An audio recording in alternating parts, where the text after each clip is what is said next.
আজি আমি আলোচনা কৰিম ক্লাস 9 और एक्सरसाइज 1.3 क्वेश्चन नंबर 6। তো क्वेश्चन नंबर 6 ত আমাক কৈছে যদি p আৰু q অখণ্ড সংখ্যা যাৰ অনৰ বাহিৰে অন্য সাধাৰণ উৎপাদক নাই, p আৰু q অখণ্ড সংখ্যা দি আছে, অনৰ বাহিৰে ইহঁতৰ কোনো সাধাৰণ উৎপাদক নাই, তেনেহলে p বাই q আৰু হিত থকা বিভিন্ন পৰিমেয় সংখ্যা লোৱা যিবিলাকৰ দশমিক বৃস্তিত পৰিসমাপ্ত আৰু পৰ্যবেক্ষণ কৰা q এ কি ধৰ্ম সিদ্ধ কৰিব অনুমান কৰিব পাৰিবানে? ইয়াতে আমাক কেইবাটাও পৰিমেয় সংখ্যাৰ এক্সাম্পল দিব কৈছে যাৰ দশমিক বৃস্তিটো কি হ'ব পৰিসমাপ্ত হ'ব লাগিব, মানে দশমিকৰ পিছত এটা দুটা অংক আহাৰ পিছত আৰু কোনো ধৰণৰ অংক ৰিপিট হ'ব নালাগিব, ঠিক আছে। আৰু কৈছে কি এইটো কাম কৰাৰ পিছত যোনটো কিউ মানে কি হৰত যোনটো থাকিব ই কি ধৰ্মটো মানি চলিব সেইটো আমাক ক'ব দিছে। তো আমি ডাইৰেক্ট এক্সাম্পল ল'ব দিছে, তো আমি ডাইৰেক্ট সলিউশন স্টাৰ্ট কৰিম। কেনেকৈ কৰিম আমি কেইবাটাও তিনিটা আমি এক্সাম্পল লম। লেটস সাপোজ মানি লম মই লৈছো এটা 3/4 আৰু এটা মই লৈছো 7/8 আৰু এটা মই লৈছো 9/10। ইয়াতে চোৱা প্ৰত্যেকটো ফ্ৰেকশন আকাৰতে আছে, মানে p বাই q ৰূপত আছে। এতিয়া কথা হল ইহঁতৰ মানে কি সাধাৰণ উৎপাদক কিমান হয় 1 হয়, ঠিক আছে। তো এটা এটা করে আমি সলভ কৰিম। ইয়াতে 3/4 আছে, ইয়াক যদি আমি চাও তো 3/4 যোনটো তোমাৰ কিউ আছে কিউৰ যদি আমি মৌলিক উৎপাদক বিশ্লেষণ কৰো তেনেহলে কেনেকুৱা হ'ব 2 * 2 কৰিলে তুমি 4 পাবা, ঠিক আছে। তো 4 ৰ আমি কি কৰিলো মৌলিক উৎপাদক বিশ্লেষণ কৰিলো, ঠিক আছে। এতিয়া কথা হল 4 দি তুমি 3 আকৌ ডিভাইড কৰিলো, কাৰণ দশমিক বৃস্তিটো আমাৰ কি হ'ব লাগিব পৰিসমাপ্ত হ'ব লাগিব। গতিকে এই সাইডতে মই কৰি আছো 4 দি তুমি কি কৰা 3 ডিভাইড কৰি দিয়া, তো 3 ৰ ভিতৰত না যায় 0 এটা আনি দিয়া, কিমান হ'ব 30। তো 30 ৰ ভিতৰত তুমি কিমান দিব পাৰিবা 7 টাইমস, তো কিমান হ'ব 28। এতে মাইনাস কৰি দিয়া 10 ৰ পৰা 8 গলে কিমান থাকিব তোমাৰ 2, আৰু দশমিক যেহেতু দিছা তো এটা 0 আহিব, কিমান বার দেব 5 বার, তো তোমার 20 হৈ গল। তো রিমাইন্ডার আমার কি আহিব 0, তার মানে দশমিক বৃস্তিতে আমার কি হৈ গল পরিসমাপ্ত। সোয়া দশমিকৰ পিছত কেবল দুটা অংক আহিছে, তো ঠিকে আছে। যোনটো আমাকে এক্সাম্পল ল'ব দিছিল সেইটো আমি লৈছো অলরেডি, আৰু এইটো দশমিক বৃস্তিটো কি হল পরিসমাপ্ত। নেক্সট যদি আমি চাও 7/8 আছে, তো 7/8 এর কারণে আমি ট্রাই করব।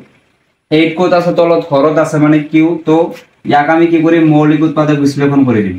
তার মানে তুমি 2 যদি 3টা পূরণ করা কিমান পাবা 8 পাবা, ঠিক আছে। তো এইবার আকৌ তুমি কি কাম করা 8 দি তুমি 7 ক ডিভাইড করে দিয়া, ঠিক আছে। তো 8 দি যদি মই কি করো 7 ক ডিভাইড করে দিও তাহলে কিমান পাবা চোৱাচোন। প্রথম অবস্থা তো না যায় কিমান আহিব 0, তো হৈ গল তোমাৰ কিমান 70। তো 70 এৰ ভিতৰত তুমি কিমান বাৰ দিব পাৰা 8 টাইমস, 8 যা তোমাৰ কিমান হ'ব 64, মাইনাস কৰে দিয়া 10 ৰ পৰা 4 গলে তোমাৰ কিমান থাকিব 6, ইয়াতো 6 থাকিব, দশমিকৰ কাৰণে তুমি কি পাবা এটা 0 পাবা। এইবাৰ তুমি কিমান দিব পাৰিবা চোৱা 60 আছে যেহেতু 8 টাইমস তো তুমি দিব পাৰিবা নেকি নোৱাৰা, তো 7 টাইমস দি দিয়া। 8 * 7 কৰিলে তুমি কিমান পাবা 56 পাবা। তো 10 ৰ পৰা তুমি কি কৰা 6 to মাইনাস কৰি দিয়া কিমান থাকিব ইয়াতে 4।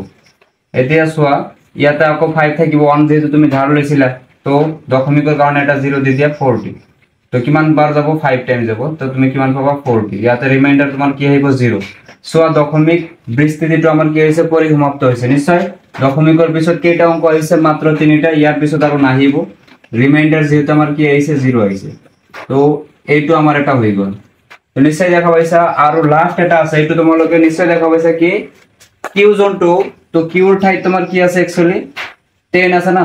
তো এতিয়া চোৱা যদি এই 10 টো যদি মই নেলিখো তেনেহলে কি হ'ব তলত তোমাৰ কি আছে হৰৰ ঠাইত এটা 0 আছে, গতিকে ইয়াতে 9 ৰ আগত এটা দশমিক দি দিলে তোমাৰ কাম হৈ যাব। হৰণ কৰিলে তুমি কি পাবা এইটো মানে পাবা। নিশ্চয় বুজি পাইছা। হৰৰ পৰা যদি আমি 10 নেলিখো তেনেহলে কি হ'ব এটা 0 থকাৰ কাৰণে একবাৰ পিছত দশমিকটো আহিব, এই কাৰণে একবাৰ পিছত মই দশমিকটো দি দিলো। তো এতিয়া চোৱা দশমিক বৃস্তিটো আমাৰ পৰিসমাপ্ত আহিছে, তো এইটো হিচাপত আমি ধৰ্মটো কি হ'ব এটা আমি ক'ব লাগে, ঠিক আছে। তো ধর্মটো মই ইয়াতে লিখি দি আছো,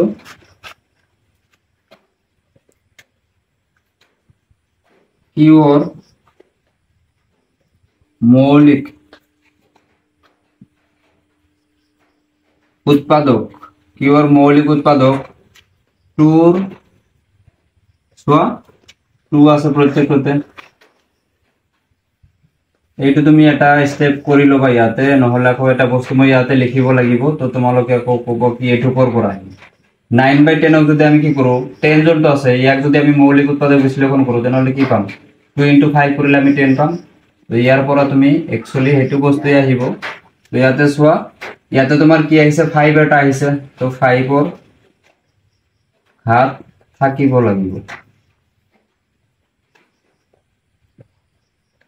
তার মানে কন্ডিশনটো কি নিশ্চয় বুঝি পাইছা দশমিক বিস্তৃতি তেতিয়াহে হ'ব যেতিয়া তোমাৰ কি হৰত 2 নাইবা তোমাৰ 5 আহিব ঠিক আছে 2 আৰু 5 এৰ ভিতৰত যিকোনো এটা থাকিলে হ'ল তোমালোকে নিশ্চয় দেখা পাইছা কেৱল 2 আছিল তথাপি দশমিক বিস্তৃতি আমাৰ কি হৈছে পৰিসমাপ্ত হৈছে আকৌ সোয়া ইয়াতে 2 আৰু 5 আহিছে তথাপি দশমিক বিস্তৃতিটো কি হৈছে পৰিসমাপ্ত হৈছে মানে অংকবিলাক তোমাৰ দশমিকৰ পিছত ৰিপিট হোৱা নাই তো নিশ্চয় বুঝি পাইছা তো তোমালোকে এটা কাম কৰিবা স্ক্ৰিনশটটো মাৰি লবা এতিয়া সোয়া 7 নম্বৰ যোনটো কোৱেশ্চন আছে তো 7 নম্বৰ কোৱেশ্চনটো একদম ইজি কোৱেশ্চন ইয়াত আমাক কৈছে তিনিটা সংখ্যা লিখা যাৰ দশমিক বিস্তৃতি অবিৰত আৰু অপুনৰাবৰ্তিত অবিৰত মানে কি দশমিক বিস্তৃতিটো তোমাৰ অপৰিসমাপ্ত একচুয়ালি আৰু যোনবিলাক অংক ৰিপিট হ'ব একচুয়ালি বাৰে বাৰে নাহিব বেলেগ বেলেগ অংক ৰিপিট হ'ব লাগে ঠিক আছে তো एग्जांपल দিলে তোমালোকে বুজি পাবা ইয়াতে কৈছে কি তিনিটাৰ কথা কৈছে তিনিটা एग्जांपल আমি দিব লাগে তো সলিউশনত ডাইৰেক্ট তোমালোকে লিখিবা নিজে নিজে বনাই বনাই লিখিব পাৰিবা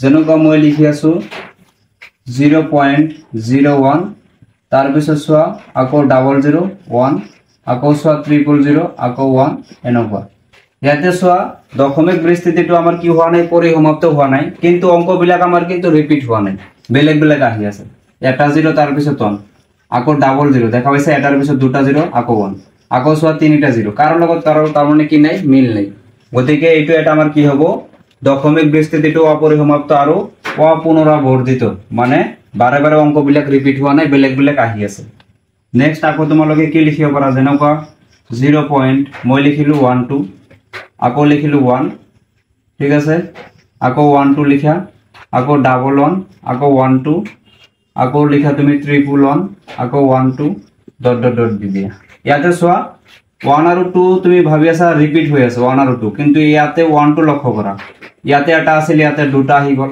আকৌ 1 2 সেম আছে আকৌ সোয়া তিনিটা 1 আহিছে তো কাৰো লগত কাৰো মিল নাই কিন্তু দশমিক বিস্তৃতিটো আমাৰ কি হোৱা নাই পৰিসমাপ্ত হোৱা নাই অপৰিসমাপ্ত আছে কাৰণ অংকবিলাক আমাৰ ৰিপিট হোৱা নাই কিন্তু বেলেগ বেলেগ অংক আহি আছে শেষ হোৱা নাই তাৰ মানে নেক্সট আৰু এটা লব পাৰো যেনেকুৱা মই লৈ আছো 0.150 আকৌ লৈ আছো 1500 15300 মানে এইবিলাক আৰু ইজি তেনেকৈ তোমালোকে নিজে ট্ৰাই কৰিব পাৰা নিজে আৰু তোমালোকে দুই এটা উলাই কমেন্ট সেকশনত দি দিবা মোক ঠিক আছে তেনেকৈ তোমালোকে মিলাবা জাস্ট কি মিলাবা দশমিকৰ পিছত যিকোনো অংক লিখিব পাৰা কিন্তু ৰিপিট নকৰিবা বেলেগ বেলেগ কৰি দিবা যেনেকুৱা মই 0 এটা লিখিছো আকৌ দুটা আকৌ তিনিটা তাৰ পিছত চাৰিটা 0 আহিব কাৰো লগত কাৰো মিল নাই নিশ্চয় বুজি পাইছা তো স্ক্ৰিনশট মাৰি লবা ধন্যবাদ